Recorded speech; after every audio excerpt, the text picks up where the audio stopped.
Nous travaillons ensemble en parfaite coordination et avec le commandant des forces Serval. Chaque fois qu'il y a les planifications, les collègues tiennent compte de mes soucis. Et surtout, même ces déploiements qu'il vient de dire tout de suite au niveau de Banamba, donc pour les troupes nigérianes, et au niveau de Markala pour les troupes du Burkina Faso, et au niveau de Sévaré pour les troupes du Togo. C'est nous-mêmes, forces armées maliennes, qui leur avons demandé, il faut qu'ils mettent des troupes à ce point. Et chaque fois qu'il y a une mission à faire, que ce soit de jour comme de nuit, on planifie ensemble. Et en ce moment, tout ce qui se passe sur le terrain, nous sommes au courant, ensemble, au même moment.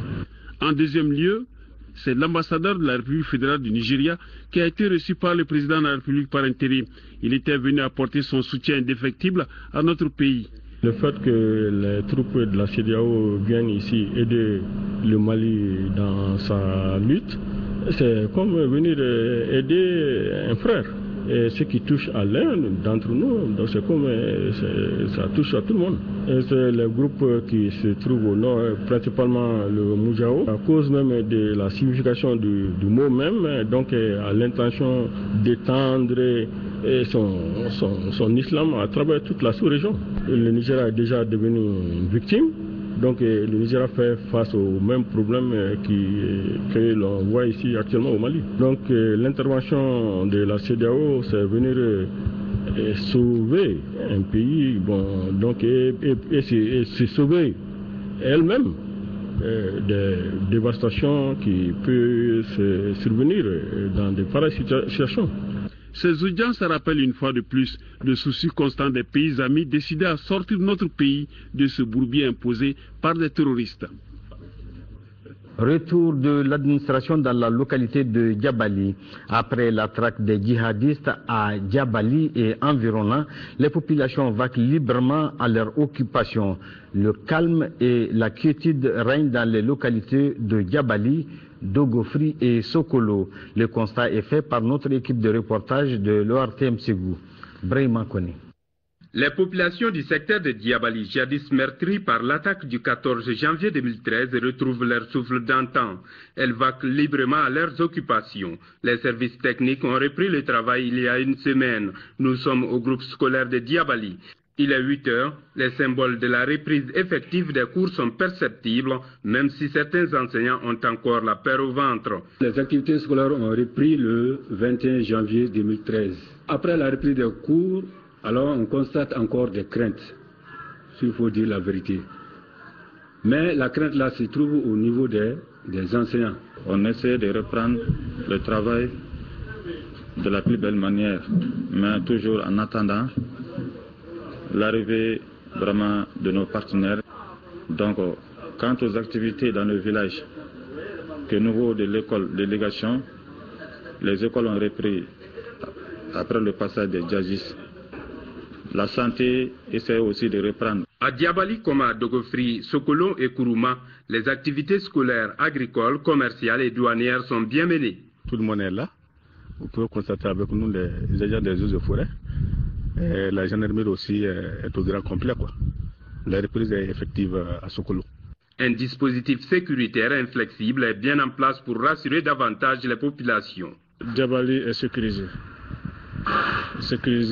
Et ce que nous demanderons surtout à la population, c'est de nous aider davantage à la sécuriser. S'il y a des éléments suspects, c'est à la population de nous informer et nous, on fera notre travail.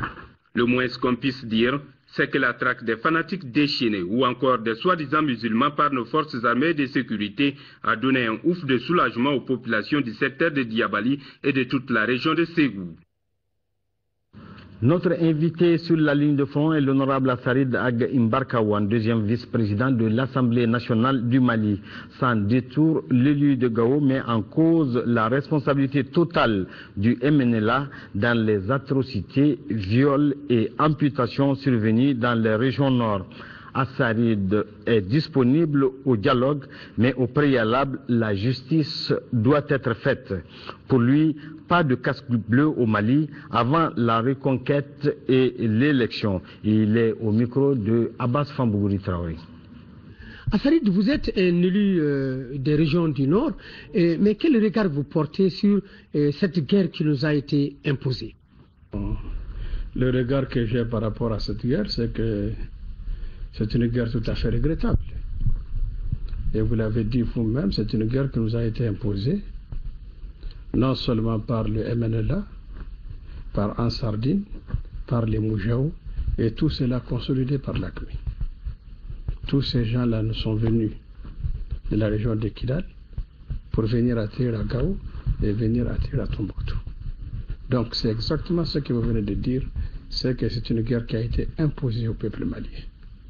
Le peuple malien n'a jamais imaginé un seul instant que les fils de ce pays soient à même un jour vraiment d'amener une guerre comme ça avec Al-Qaïda en territoire malien.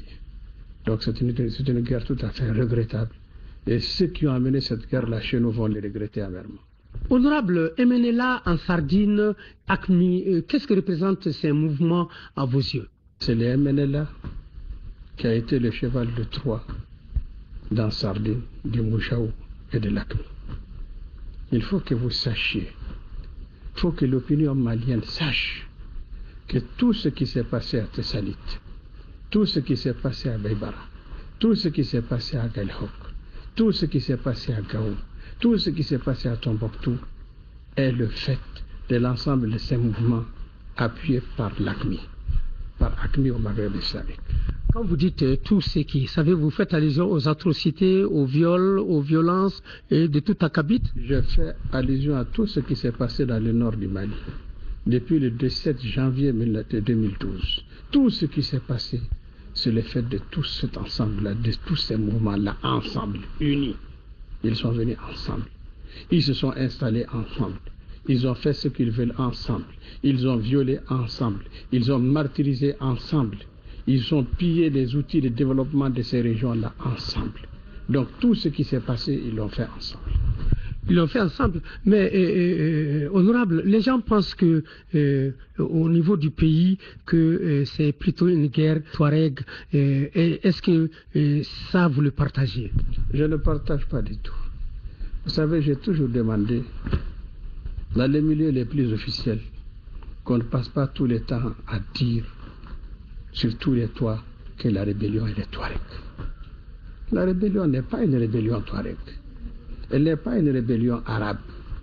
Elle n'est pas une rébellion des gens du Nord par rapport à des gens du Sud. Les médias internationaux sont partis jusqu'à dire qu'il y a un fossé entre les populations du Nord et les populations du Sud, ce qui est absolument faux. C'est absolument faux. Donc, ce qui se passe, c'est une rébellion qui nous a été imposée par un petit groupe de jeunes qui, pour la plupart, sont revenus de la Libye après tout ce qui s'est passé en Libye. Je vous dis très clairement que les gens du MNLA, aujourd'hui qui sont plus ou moins couverts par la France, il faut dire les choses très clairement, ne sont même pas représentatifs des populations de Kidal, a fortiori des populations du Nord. Quand on va jusqu'à écrire que ce sont les vrais représentants des populations du Nord, il faut que la communauté internationale comprenne que les populations les plus nombreuses dans le nord du Mali sont les populations Songoï, sont les populations Peul, sont les populations Bambara. Nous autres Touaregs et Arabes, nous sommes une minorité des populations qui vivent dans le nord du pays. Il faut que ça soit clair pour tout le monde. Donc, un groupe de jeunes Touaregs ne peut pas représenter l'ensemble des populations du nord, ne peut même pas représenter les populations de Kidal, la région de Kidal, a fortiori les populations du nord d'une manière générale. Il y a des organisations, des ONG, comme Human Rights, beaucoup d'ONG qui ont tiré sur la sonnette d'alarme. J'ai regardé une audition au niveau du Congrès américain. Audition au cours de laquelle il y a un certain nombre d'ONG qui ont dit très clairement à des responsables américains qu'ils ne comprennent pas pourquoi les gens caressent les MNLA dans le sens du poil. Alors que c'est les MNLA qui a commis toutes les bévues à Gao, qui a commis toutes les bévues dans tout le nord du Mali. Moi j'étais là, j'ai écouté ces ONG-là. J'étais aux États-Unis.